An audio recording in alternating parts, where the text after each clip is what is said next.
Bueno, así que corre billote. Bueno, pues el ingeniero José Luis Luege Tamargo es ingeniero de profesión, pero ha sido diputado federal, fue procurador ambiental, Federal de Protección al Ambiente. Fue el titular de la Procuraduría Federal de Protección al Ambiente, y fue también director de la CONAGUA, de la Comisión Nacional del Agua. No sé si ustedes recuerdan ese macroproyecto del colector poniente, que es la obra de ingeniería reconocida a nivel mundial por las características. Pues fue el quien la inició, y pues bueno, hoy lo tenemos con nosotros porque él aspira a ser candidato a jefe de gobierno de la Ciudad de México. Como ustedes saben, él fue miembro del Partido Acción Nacional. Por razones de la ley, viendo por un lado que iba a haber una alianza entre su partido y partidos de izquierda, pues y evidentemente no iba a haber entonces una oportunidad para que él contendiera por parte del PAN. Y entonces pues la ley le exigía que si él quería ser candidato al gobierno de la Ciudad de México, tendría la vía independiente, pero tendría que renunciar a su partido. Entonces pues renunció al PAN, y actualmente está consiguiendo firmas ciudadanas como aval, es como un permiso de los ciudadanos para que pueda registrar su candidatura. Entonces, pues a eso obedece esta figura de los candidatos independientes. Recientemente pues tuvimos a Salomón Chertorivsky como candidato, precandidato del Frente por la Ciudad de México, a la licenciada Alejandra Barrales, quien finalmente ya fue designada como la candidata del Frente. En próximas fechas vendrá Miquel Arriola por parte del PRI y del Verde, y pues estamos también tratando de invitar a la licenciada Sheinbaum para que pues podamos escuchar todas las posturas, todas las opciones que como ciudadanos vamos a tener. Y pues bueno, el día de hoy pues me honro en presentarles al ingeniero José Luis Luege, y pues para no quitarle más su tiempo y que pueda aprovechar muy bien su exposición, pues bueno, le cedo el uso de la palabra. Bienvenido, José Luis, esta es tu casa. No, muchas gracias, Rafa. Le agradezco a un amigo de muchos años, ¿no? A Rafa Guarneros y a la presidenta de la asociación y a todos ustedes la oportunidad de platicar un ratito sobre esta figura, digamos, novedosa de la candidatura independiente, y de un proceso inédito, porque es la primera vez que las firmas para poder llegar a la boleta como candidato independiente se recaban a través de una plataforma electrónica que lo voy a explicar al final. Y la verdad es que el motivo central de estas reuniones que estoy teniendo y de las pláticas es pedir su apoyo. Si no consigo las firmas, no puedo estar en la boleta. Y me piden nada más 75,000 firmas. Así que espero yo que hoy pueda sumarle unas 30 a las que ya llevo, ¿no? Y las firmas en sí mismas llevan una complejidad que ahorita voy a explicar, ¿no? Pues efectivamente yo tengo muchos años estudiando la problemática de la ciudad, más de 20 años analizando temas como el agua, por ejemplo, que es un tema para mí de los más críticos, y un poco en función de la experiencia que tuve como director de la Comisión Nacional del Agua, donde tuve la oportunidad de analizar a fondo el tema de nuestro acuífero, ¿sí? Mucha gente cree que la mayor parte del agua que consumimos viene de Cutzamala, ¿sí? Nada más que el 70% de todo el volumen que consume la ciudad es del acuífero, y el acuífero está sobreexplotado y se está agotando. Yo tengo datos duros científicos de cuando estuve en la CONAGUA, estudios que he presentado, que demuestran que el abatimiento del acuífero es quizá el problema más grave de la ciudad, porque efectivamente no es un acuífero eterno, es un acuífero, es una botella de agua que si nos la tomamos y no llega alguien a recargarlo, pues acaba el agua y se acabó el agua. Nada más que hablar del agotamiento del acuífero implicaría un colapso de la ciudad capital, la ciudad más importante de México, y no del Distrito Federal o lo que era el DF, sino realmente de toda la zona metropolitana, que somos 20 millones de habitantes. ¿Alguien se podría imaginar que abrieras el agua y no saliera agua? Y eso sucediera al día siguiente y la semana siguiente. Es impensable, ¿no? Lo hemos vivido en una semana y quieres matar y haces lo que sea contra el tener agua. Pero el agotamiento del acuífero implicaría un desastre, una catástrofe, una crisis inimaginable que no quiero yo ni siquiera pensar, ni me quiero venir aquí a asustarlo, doy una plática sobre el tema del acuífero y un día un ingeniero me dice, oye, tú nos quieres asustar, ¿verdad? Dije, no, yo los quiero aterrorizar, porque la situación está verdaderamente grave, ¿no? Es tan grave el tema del agua que en este momento deberían de estar todas las alertas, todas las alarmas encendidas del gobierno federal y del gobierno local, porque es un asunto tan serio y tan difícil de resolver que requiere en inversiones, ya ni les digo, o sea, son muchísimos miles y miles de millones de dólares para resolver este tema, pero no es el tema del dinero, sino el tiempo que te lleva de cuando tengamos una crisis de agotamiento, que se nos va a venir súbitamente, a cuando tengas la posibilidad de tener nuevas fuentes de abastecimiento, etc., ¿no? Entonces, a lo largo de 20 años he venido analizando y sopesando y planificando un poco la solución a estos problemas. Cuando ustedes hacen las encuestas sobre los temas de la ciudad, lo que más está afectando a la gente es la inseguridad. Hablo del agua como el principal problema, pero la gente no identifica el agua como el principal problema, ¿no? Sino que tú preguntas, ¿qué es lo que más en este momento te preocupa? La gente dice la inseguridad. Y es un tema que ha evolucionado en los últimos años de manera muy acelerada. En general, todas las encuestas sobre índices de criminalidad o la encuesta que hace el INEGI que se llama de victimización, que esa es la encuesta que vale, la encuesta de victimización, que es la que mide lo que la gente realmente percibe y lo que sabe del delito, no solamente las otras encuestas que hablan de los procesos en los ministerios públicos, o sea, de las denuncias, porque la mayoría de la gente que es asaltada no está denunciando. Bueno, estas encuestas demuestran que la población de la Ciudad de México, 9 de cada 10 se sienten seguros. 9 de cada 10. Luego que la mayoría de los que son asaltados en el transporte, en la calle, no están denunciando. Y de los que denuncian, el 95% nunca se resuelve nada. O sea, ¿qué quiere decir? Es una cosa, una impunidad ya impresionante. La Ciudad de México tiene, el 2017 cerró como el índice más alto en toda la historia de la ciudad en homicidios dolosos. En toda la historia, 2017 fue el más alto. Y las cifras son espeluznantes. Por ejemplo, en el dato que a mí no lo puedo ni creer, de asaltos a mano armada, asalto a transeúnte, es de 1.400 diarios. Y resulta que 1.400 diarios son el 30% de los asaltos a nivel nacional.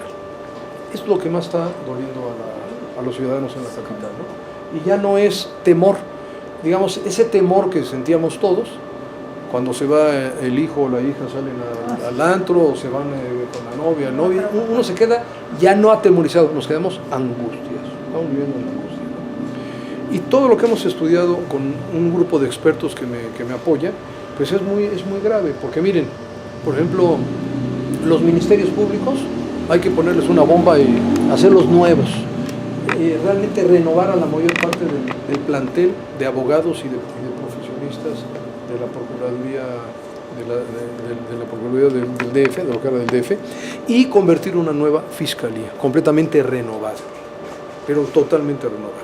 Los reclusorios, hoy, está comprobado, son la mejor escuela del crimen.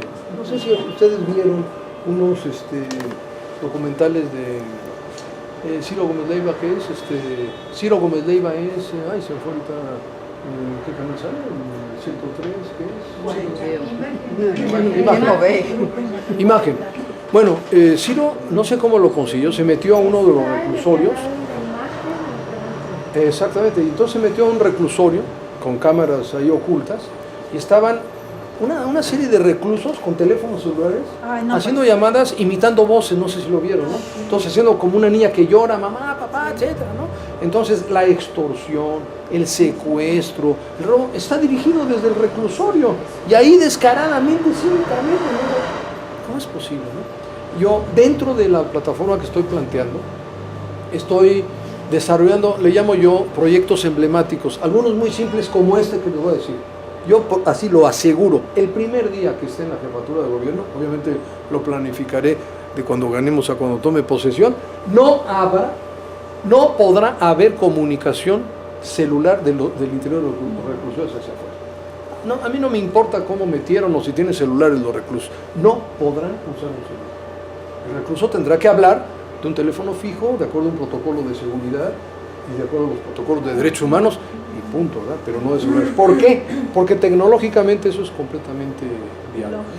Entonces, a lo largo de estos 20 años, hemos logrado construir una plataforma que implica muchos cambios de fondo a las políticas públicas de la ciudad. Hablaba yo, por ejemplo, del tema del agua, y he escuchado a Miquel Arreola y a Salomón Chertorivsky que dicen, no, yo voy a invertir 50,000 millones de pesos para renovar la red hidráulica. Es un dato que yo manejaba cuando estaba en la Conagua y lo decía públicamente con base en estudios técnicos. Para renovar la red se requieren 50,000 millones de pesos, sí. Pero además hay que sectorizarla, hay que poner macro y micromedición, hay que tener nuevas fuentes de abastecimiento, hay que resolver el tema del acuífero, hay que salvar los bosques, las áreas verdes, las áreas de recarga. Es decir, la inversión para salvar el acuífero y garantizar el abastecimiento rural no es de 50,000, es de muchísimo más. Pero no se trata de decir la cifra, porque el PRD ha gobernado 20 años y no han invertido realmente un peso en este problema tan serio. Y Salomón pues fue funcionario del PRD, pero yo lo que puedo asegurar es que no solamente tenemos las cantidades, sino que tenemos los proyectos, la hoja de ruta y la forma de financiamiento. O sea, cómo hacer, que ese será tema ya cuando estemos en campaña, o si quieren ahorita si me dan las 3 horas, nos lo aventamos, ¿verdad? Pero el tema es muy complejo, pero hay que entender cómo resolver.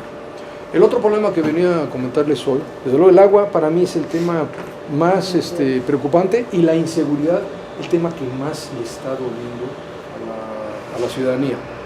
El otro tema que a mí me preocupa, y a ustedes, es el tema del transporte, ahora muy pomposamente llamado movilidad, la movilidad. Pues no hay movilidad. La característica de la Ciudad de México es lo contrario, la inmovilidad, o sea, la tendencia es a velocidad cero. Tenemos una serie de estudios de allí por los años 80, donde se promediaban cerca de 30 kilómetros por hora la velocidad promedio en la ciudad. Hoy estamos a menos de 6 kilómetros por hora. Y todo esto es producto, sí, del crecimiento demográfico, sí, del crecimiento desordenado urbano, de la falta de visión metropolitana, sí, pero también de políticas equivocadas en materia de movilidad. Y lo dicen los propios responsables de esta situación. Porque, por ejemplo, López Obrador, yo debatí mucho cuando yo fui presidente del PAN, allá por los 90, ¿verdad? No, que por el 2000, cuando yo fui presidente del PAN, ustedes recordaron que Claudia Sheinbaum, que les va a venir aquí a hablar, y ella les va a decir, no, pues yo fui la que construyó empezó con los segundos pisos, ¿no? Sí. Ella lo dice y lo presume. Bueno, pues es un error absoluto desde el punto de vista de movilidad. ¿Por qué? Porque miren, somos tal número de habitantes en esta ciudad, 20 millones, que siempre hay que contemplar no el DF, lo que era el DF o la Ciudad de México, sino realmente la zona metropolitana. La Ciudad de México es la metrópoli. La megalópolis es la metrópoli. No lo que llaman ahora, me quieren llamar megalópolis a toda la región centro del país. No, la megalópolis es la zona. Somos 20 millones de almas. Y diariamente hay 22 millones de viaje persona a día. Ese volumen es impresionante, es de los más altos en el mundo. Pero no solamente en cuanto al número es problemático, sino en cuanto al desorden en el desarrollo urbano. Porque ustedes podrán constatarlo. O sea, aquí viene a trabajar una persona que vive en Cuautitlán, o que vive en Los Reyes La Paz. Entonces es una movilidad ilógica, producto de una ausencia en la planeación urbana, porque en teoría el crecimiento poblacional y el crecimiento urbano debería de estar acorde a las zonas de estudio, a las zonas de trabajo, etc., ¿no? Debería de haber polos un poco más cerrados, en radios más pequeños. En un estudio muy reciente encontramos que en promedio, esto es impresionante, en transportación nos llevamos 3 horas al día. Promedio. Quiere decir que muchos de nosotros, yo por ejemplo empleo media hora en mi traslado de ida, media hora o 3/4 de hora de regreso. En un día en la tarde, el viernes, me puedo tardar 1 hora. O sea, cambia radicalmente, ¿no? Y entonces las personas están perdiendo 3 horas al día en traslados, aunque hay personas que tienen que invertir 5 horas. Por ejemplo, gente que viene desde Coacalco, Cuautitlán, bueno, vienen de Catepec a trabajar al otro lado contrario. Cuando yo estaba en la Conagua, yo tenía trabajadores y empleados de los polos más distantes que ustedes se puedan imaginar. logramos, también estuve en la Semarnat, yo fui secretario de Medio Ambiente, y me pasaba lo mismo. Y logramos establecer un sistema de transporte de personal pues, para que la gente tuviera realmente mayor facilidad. ¿Por qué? Porque quien viene de Cuautitlán tiene que tomar un microbús, luego otro microbús, luego el metro y luego otro transporte. En el Inter ya le robaron a lo mejor 2 veces, ¿verdad? Y entonces el error en la política de transporte viene, primero en no tener una planeación adecuada, pero el segundo, el tema central de mi plataforma. Transporte público de calidad, eficiente, de alta capacidad, eléctrico, basado en metro, trenes ligeros y trenes suburbanos. Es que la Ciudad de México tiene que tener un poco al estilo europeo, pero a lo grande. Ustedes que tienen la oportunidad, o mi tocayo que está allá en, ¿cómo se llama? Sí, pero en Nagoya, o van a Tokio, son un ejemplo de orden en el transporte. Pero las grandes capitales europeas tienen un buen transporte público. El transporte público es para todos. Y aquí se ha tenido un absurdo pensamiento de que el transporte público es para los pobres. Yo tengo que andar en mi coche, es un estatus el que yo ando en coche. No, el transporte público es para todos. Y por lo tanto tiene que ser de calidad. Y aquí viene el engaño de estos gobiernos populistas que presume López Obrador y Sheinbaum de que ellos hicieron el segundo piso. Sí, nada más que el segundo piso, ¿a quién benefició? ¿Y qué propició? Pues más coches. Porque si el gobierno manda la señal de que yo voy a ampliar vialidades, ¿cuál es la política? Si yo, mi política es, voy a hacer vialidades, viaductos, ¿cuál es la política de transporte? Ustedes díganmelo. Yo soy el gobierno. También, el Metrobús también. Ahorita hablamos del Metrobús. Pero si yo amplío las vialidades, el mensaje es auto particular. Porque estoy ampliando vialidades para que haya más autos. Esto no lo estoy diciendo yo, esto es una teoría que se llama tránsito inducido. Si tú amplias las vialidades, hay más coches. En la Ciudad de México están circulando 5,5 millones de vehículos. No caben en ningún lado, aunque tú amplíes lo que tú quieras, ¿no? Entonces, efectivamente, lo que dices tú, el Metrobús es una buena fórmula intermedia. Pero aún así el Metrobús nunca tendrá la capacidad del metro, por ejemplo. Entonces, el Metrobús en realidad debería estar conceptualizado como un transporte de capacidad intermedio, lo que se llama un transporte alimentario. En fin, son cuestiones técnicas, ¿no? Entonces, en la plataforma planteamos a una visión de más largo plazo una serie de metros, trenes ligeros y trenes suburbanos con sistemas alimentadores de transporte de alta calidad como es el Metrobús, como es la RTP, pero con autobuses. Entonces, lo que yo quería comentarles el día de hoy, tenemos una plataforma que le llamamos Agenda para la Ciudad de México 2018-2050. ¿Qué quiere decir esto? Metropolitana. ¿Qué quiere decir esto? Que se requieren acciones inmediatas, pero tenemos que tener una visión al 2050. Y en esa visión tiene que haber todo un reordenamiento urbano, tiene que haber una política metropolitana y tiene que haber políticas públicas en materia de agua, transporte, seguridad, medio ambiente, basura, etcétera, de carácter realmente metropolitano y modernas. Y el centro de nuestra plataforma es hacer a un lado el clientelismo, la demagogia y la corrupción. Yo creo que lo que está matando a la ciudad es la demagogia y el clientelismo. Yo hoy, ahora que estoy sacando firmas, ¿a dónde vamos? Acabo de hablar con una líder en Xochimilco, pues, ¿y qué me das? Porque todos los demás están ofreciendo un montón de cosas. Y vienen los candidatos y todo es dar y poner la mano. Y eso no sirve para la Ciudad de México, está destruyendo la Ciudad de México, ¿no? Entonces, la candidatura independiente es una nueva fórmula. Es una fórmula, yo siempre creí y creo en los partidos políticos. Milité 30 años en Acción Nacional, casi 32 años. Fui presidente del PAN, diputado federal, local, y como dijo mi amigo, estuvimos también en las dos administraciones federales del PAN. Pero cuando el PAN tomó la decisión de ir en el frente, yo ahí no pude entender, porque me parece que lo que requiere la Ciudad de México sí es un cambio de sistema, un cambio de gobierno, un cambio de la política, ¿no?